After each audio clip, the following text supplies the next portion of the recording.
let's think very high level about the budget. Someone asked the question, is there a right amount for the budget? In terms of, don't ask for more than $200,000 if it says 3. Keep it at a certain level. The answer is, ask for what you need to conduct the research. Again, there's another part of the budget of the review criteria that says, do you have sufficient resources to carry out the project as proposed? Where are they going to get that information? The budget. They're also going to get it from a section I'll talk about in a little bit, facilities, equipment, and other resources. Those 2 sections there will answer, do you have everything you need to carry out that research? There's also a question from what about publications under review?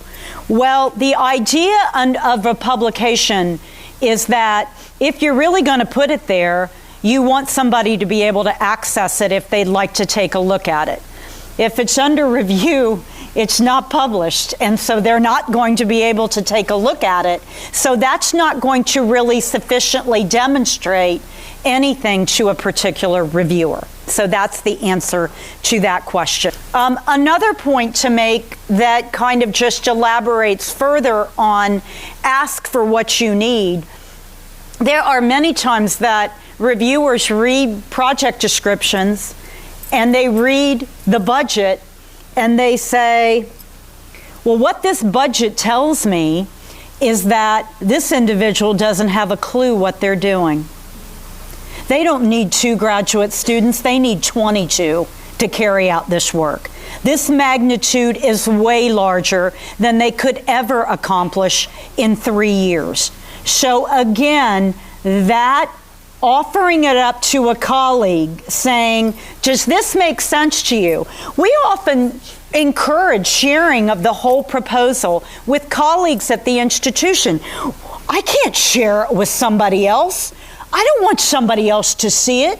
Well, what do you think we're going to do with it? We're going to share it with reviewers. That's the best kind of advice you can really get. If you've got an IPA that served at NSF and came back to your institution, have them read the proposal. Have them give advice on, does this budget match up nicely with what you're proposing to do? They reviewed a heck of a lot of them from a program officer perspective. And so that's really, really, really good advice.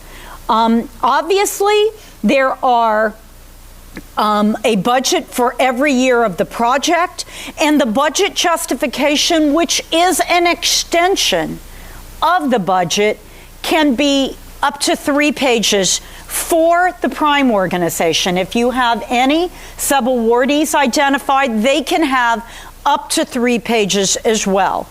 We are currently considering, not sure where we'll come out on this, whether we should expand that.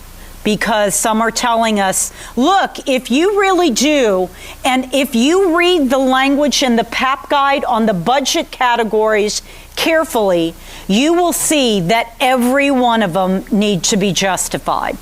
So when the Division of Grants and Agreements is looking over it, it's very frustrating when they can find no justification to tell what or why you're doing something.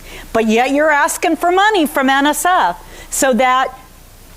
Like you put $40,000 in other and don't have any description as to what that is. You need to describe it, break it out. Exactly.